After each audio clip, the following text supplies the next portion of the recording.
This is Deborah Johnson for Women at Halftime, and I'm passionate about helping women use their untapped skills, resources, and talents to create their ideal work and lifestyle, making a difference in their second half.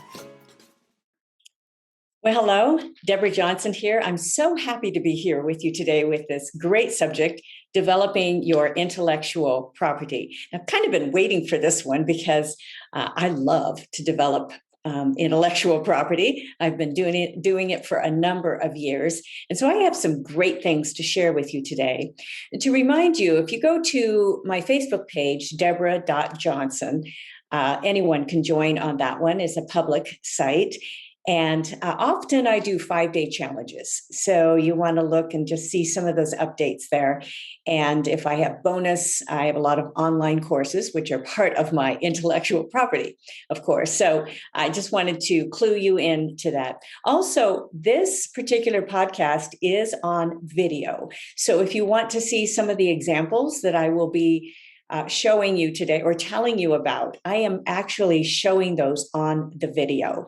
So if you are tuned in, I would love to have you join me there on YouTube.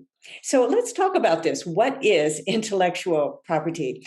I'm going to give a little disclaimer here. I am not an attorney, but I have dealt with intellectual property for a number of years. And what intellectual property is a work or an invention that is the result of creativity. So it can be a manuscript, an art design, it can be a piece of music, or even content in a book or an online course.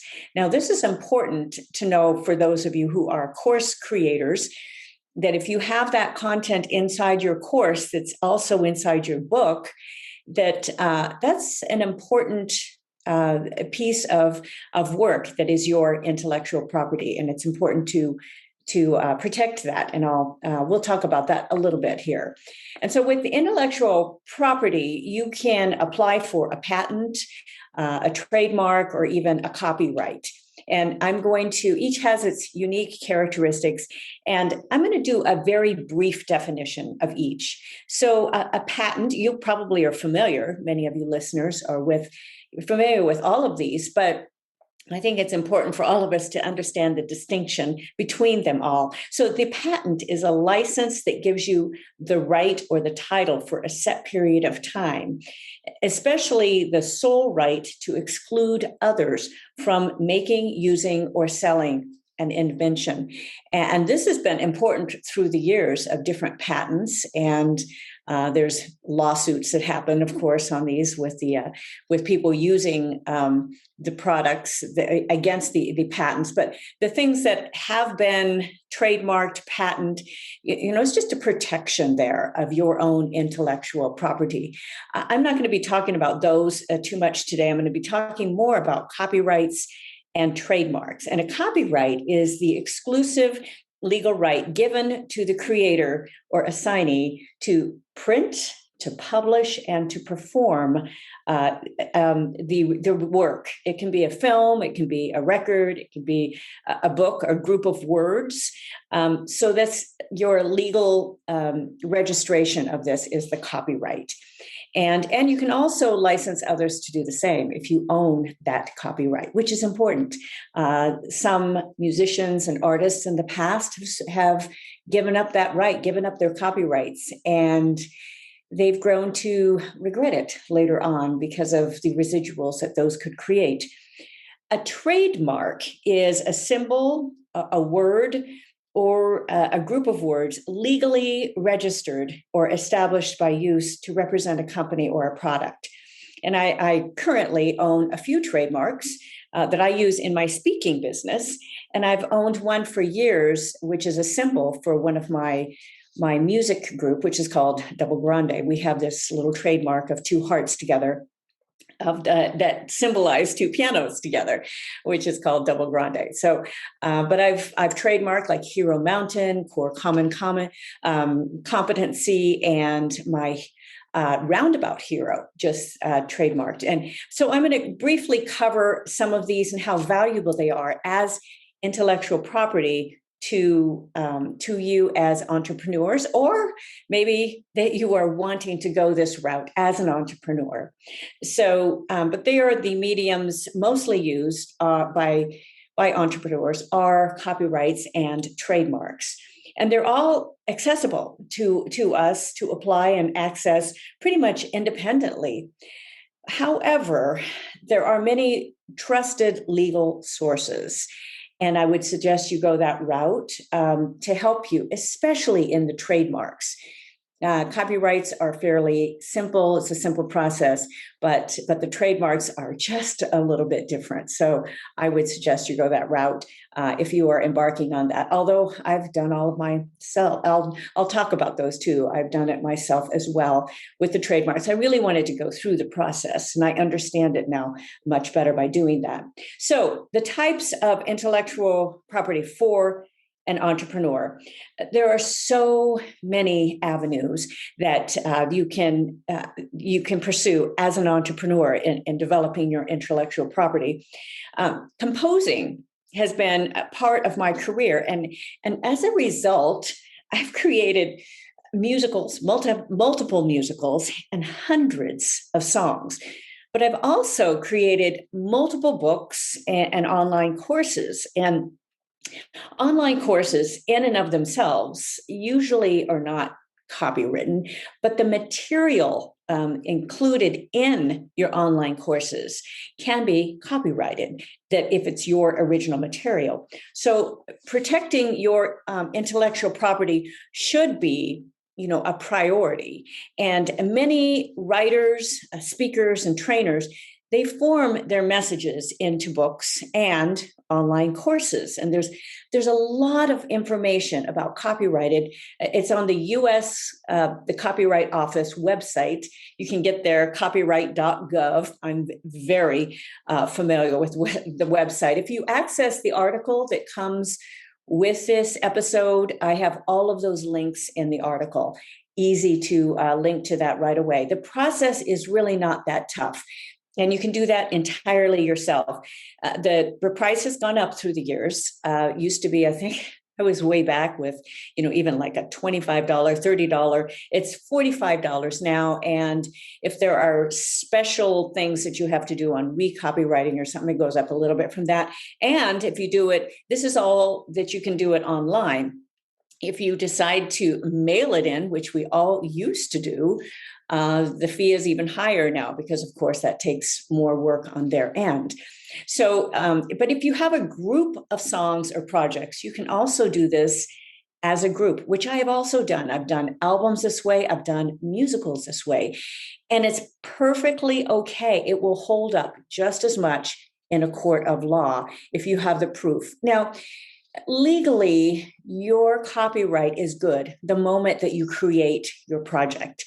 I've known this for years, and many of us has known this for years. But if you have any sort of legal discrepancies or problems, that copyright registration will hold up better.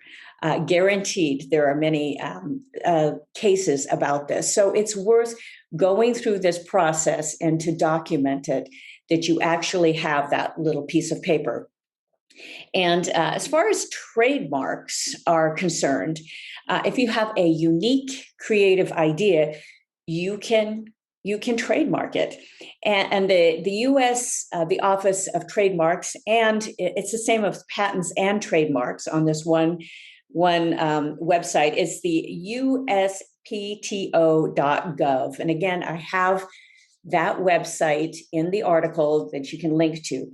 And as I mentioned, I have applied for my trademarks myself. It's a process. I will be honest that you have to do your research, and I do suggest highly that you do your research.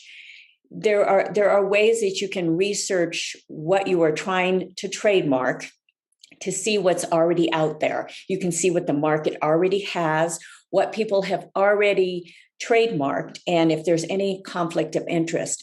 The big thing about a trademark, and when an attorney looks at it, they don't want to be confused, like, are you getting confused with another product or another trademark? Is it too similar? And if it's too similar, they will reject it.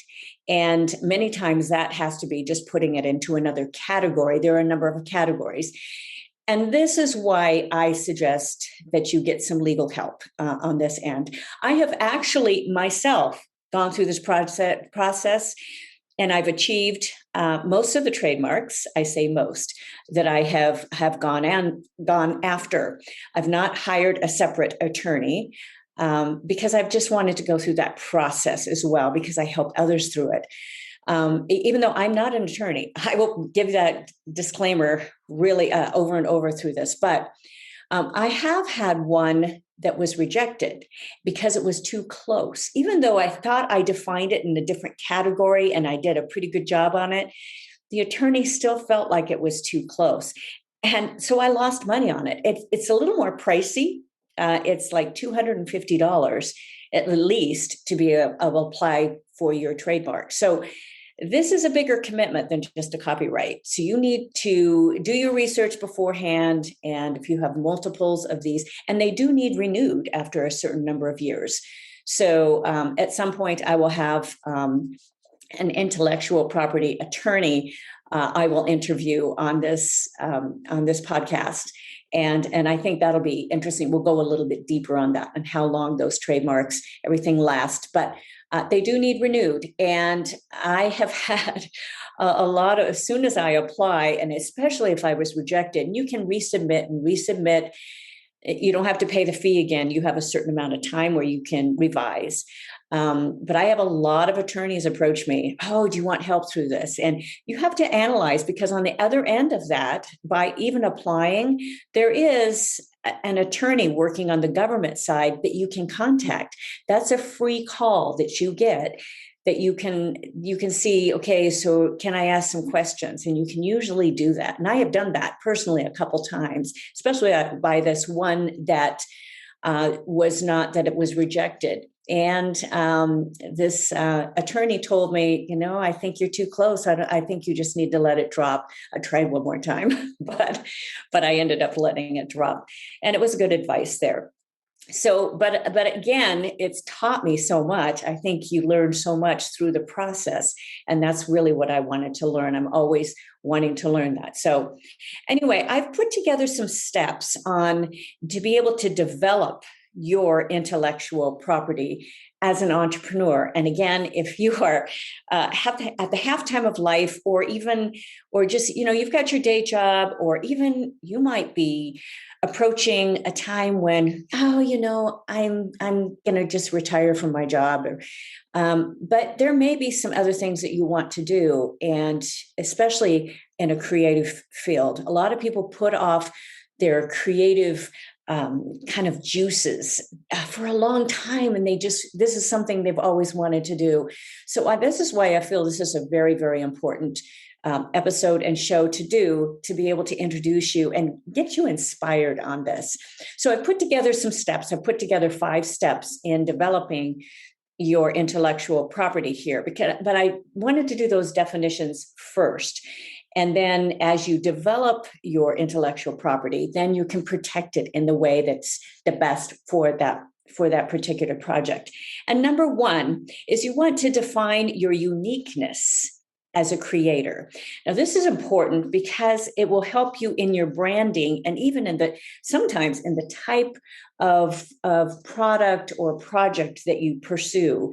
If you have a side hustle or a side business, or it's good to think through this, especially in creating your intellectual property. Do you write books, or do you want to write books? Are you a songwriter? Are you an educator or an artist? And even if you do something like you are looking in a business of helping people reorganize their life, and when they like we've had to do with losing our parents, we've had to reorganize the stuff, and now as we're thinking, many people are thinking, oh, I want to downscale a little bit. How do you do those sort of things? If you write articles and maybe white papers or little booklets on this, this is all of this you can copyright fairly easily to put together, even a group of books or group of pamphlets.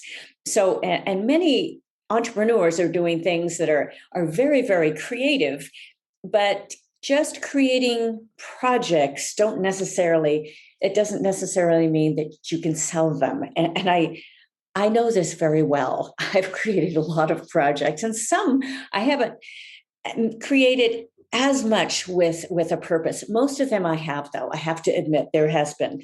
So on this, I'd like to move ahead on the purpose for the project. And in doing this, most of my projects, again, I've had a purpose. Now, if you are looking at the video for this, I have taken out some of my CDs. Now, I have produced over 24 albums. These are including musicals and some of the other groups I've been in, but I have a lot of albums. Now, CDs today, actually, I still give away CDs. These are great. And this is one, actually, Wayfarer's Journey. I did pretty much to be able to, with the purpose of it, and this is what I'm talking about, purpose, is putting out sheet music for intermediate piano players. And some of these others, I put out a Christmas album for a Christmas show. The Hero Inside, I wrote along with a book. There's others that I've done, Father's Favorite Hymns, I did as a tribute to my dad, but I also put out all the sheet music. And so it's a double dipping there. So to understand that there's purpose behind some of these projects is very important. The projects themselves, the sales of the CDs, and when I'm talking about CDs, now, of course, I get sales and downloads and licensing, but the CDs it didn't pay off the complete project. But what did pay off is it served as a marketing tool. So understand the purpose of the project. You might have a great project that you're going to use as a marketing tool. You're going to even give it away. But if you do that, it's a marketing tool, and you should still protect your intellectual property. Very important to be able to do that. People are way behind on this. In fact, I get behind on it. I realize after I've produced a book, I'm thinking, oh my goodness, I forgot to send in that copyright. So it's very important to put it onto your list of things to do. And so when done correctly, and when you have some of this, your intellectual property that is, maybe it's alongside of a book or it's an online course, it can create residual income, which I'm big on as well. This is what helps you through the dry times, is those times where you make money even while you sleep. And you don't have to do anything to do this. And some of my licensing does this for me, and it trickles in. It's not always a whole lot of money, but it trickles in very regularly. Usually with that little quarterly notice I get, okay, this is an automatic deposit for you again. It's like, oh, cool. And I can see, what has gone through. And most of this has been in music, because I've been in music for so long. I've not licensed as many of my other materials, although I'm looking to do that in the future. Some areas also, a photographer or videographer, many of them have put their products on a site that can be licensed. Now there's a website called it's called Storyblocks now. It was Video Blocks, but I joined that a number of years ago, and I pay this yearly subscription fee, and they've increased their abilities even for the number of videos that I have available to me. I can download like any number of videos every day if I want to. Depends on what project I am doing, but I have full rights to license. Those are all fully licensed. Now, what has happened on the other end is some videographer or some creator has allowed Storyblocks now to be able to license these videos. So again, somebody is making money on the other end as the owner of that copyright, as the owner of that video. So if you have a product like that, you can do this independently. You can do this through a site like a Storyblocks, Video Blocks. You can do this I'm doing this now, and I'll talk a moment about musicals. doing this independently, but also through some other publishers, as long as you don't have I don't give people exclusive rights. So again, as that intellectual property, you can make money while you sleep, because as others license those videos, that film, those pictures, such as, we see a lot of these photo sites. Now we can get a lot free, but also there are certain pictures that I have licensed because they say exactly the thing that I want them to say. So I have bought the license to a number of photos. And when doing my first book, they wanted to make sure I had the license to all those pictures that I had put into my book as well. The publisher did from the very beginning. So I always make sure now, very important to make sure your licenses are in place and that you do things legally. That is very, very important. So that's our step number 2, which was define your purpose. Number 1 was, your uniqueness, define your uniqueness.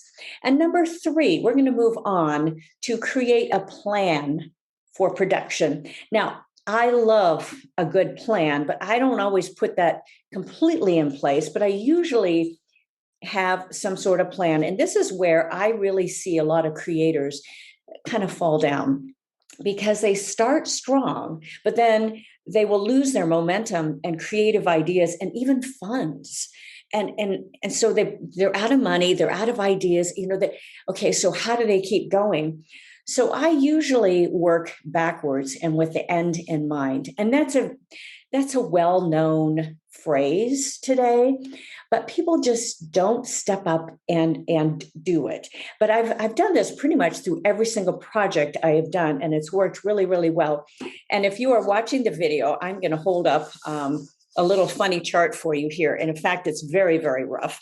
And I don't know how much you can see. It's an Excel document on 2 pages, but I just completed the full score for my Tsarina the musical.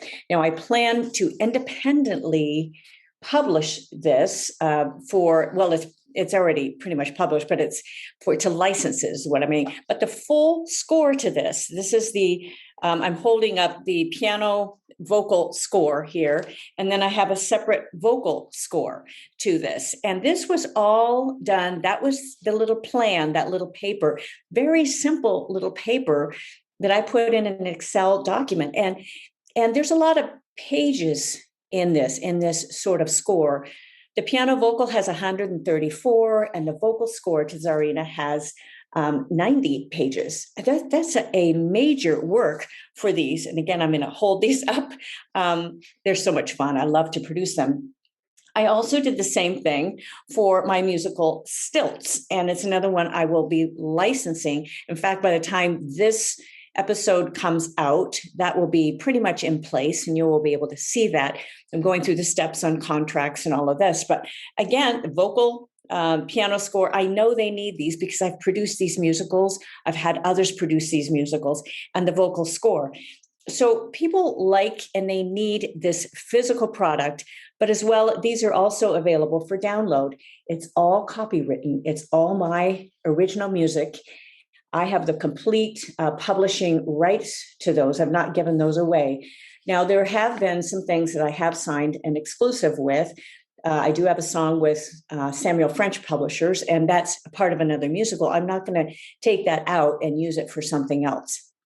And these, I protect my rights as well, that I have the ability to use it for somebody else, but for something else. But I'm not going to really give that right to someone else. They can record it, but they're not going to use it in another musical setting. So we can protect our own property and with our own copyrights.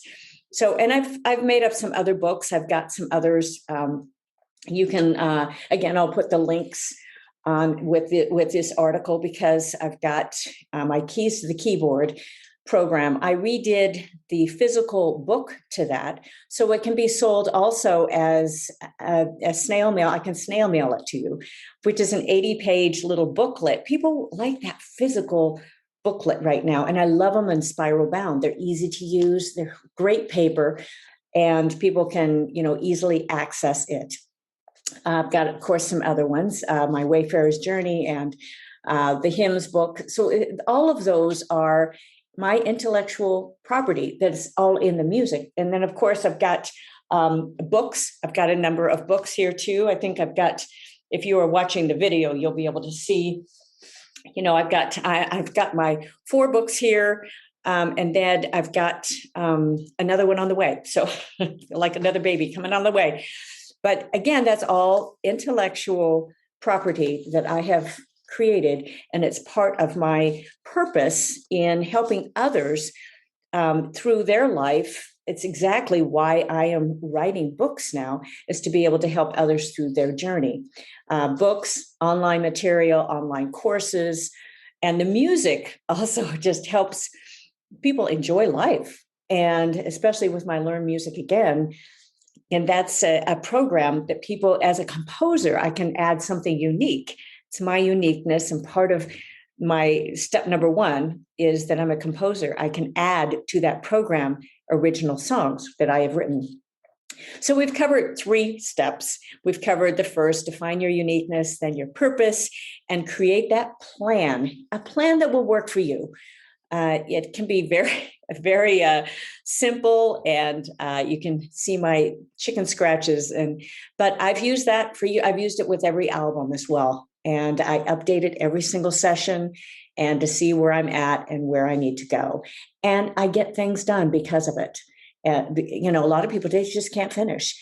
Number 4, define how your project will work for you. And it's a really important step here.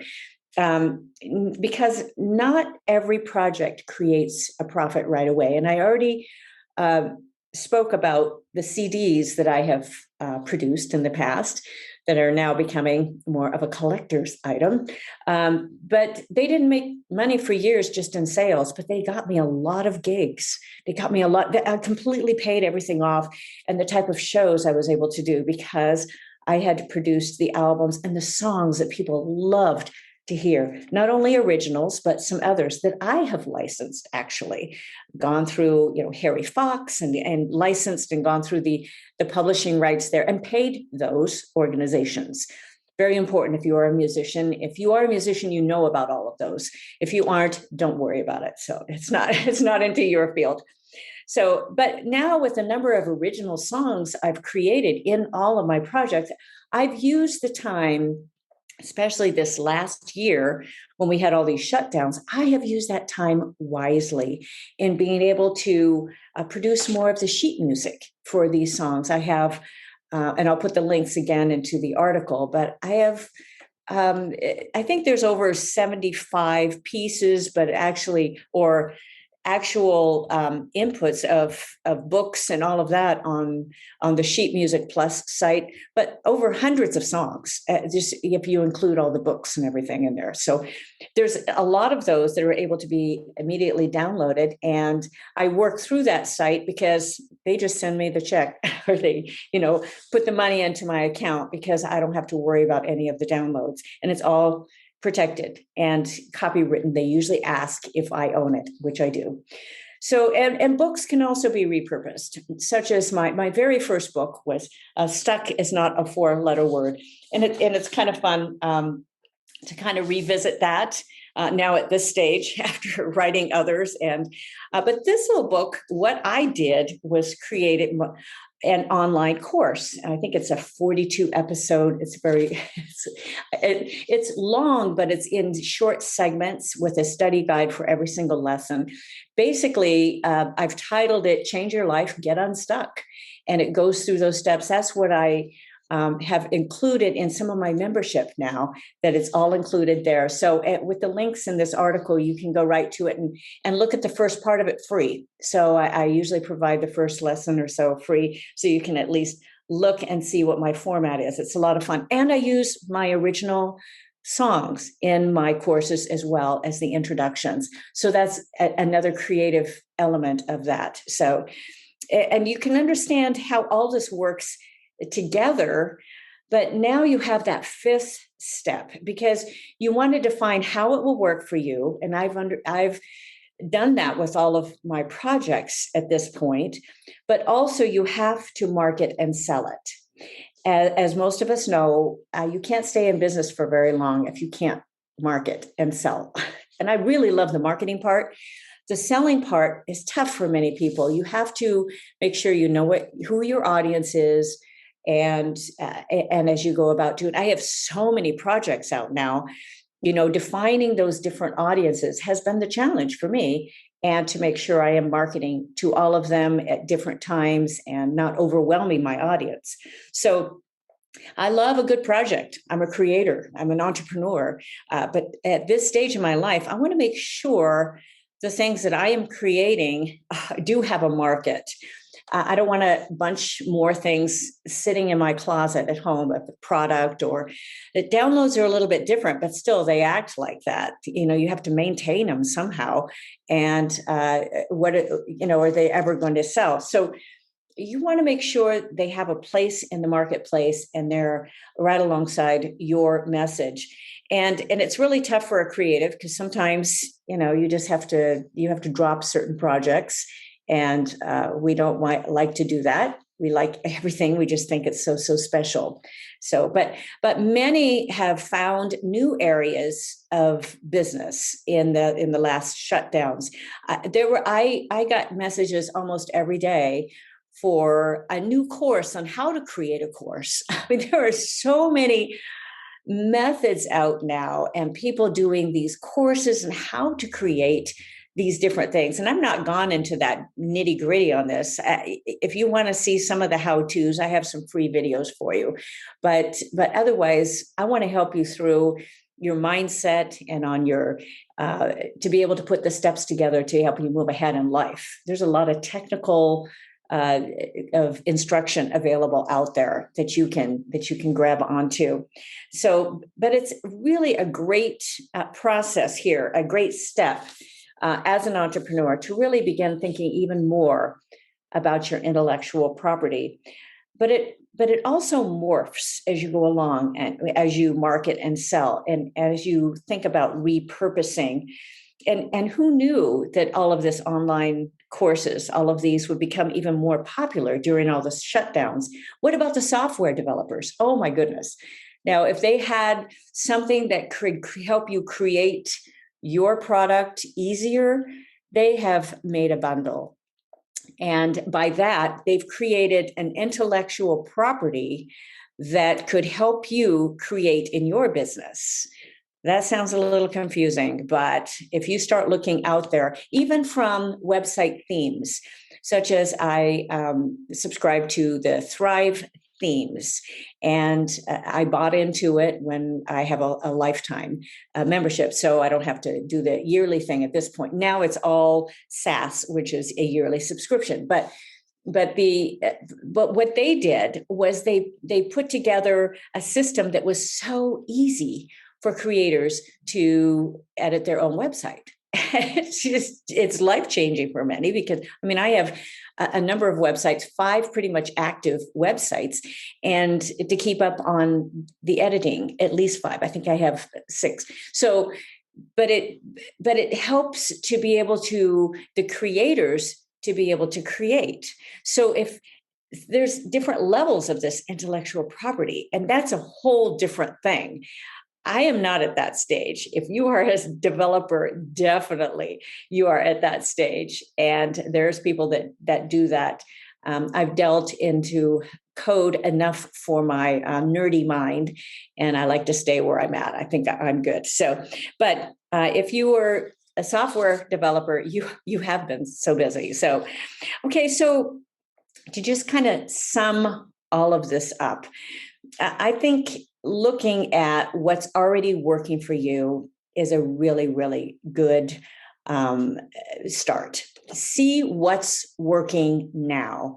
If your live engagements are working, whether you're an artist or whether you're live art or whether you're a speaker, or whatever you are doing, that's working for you.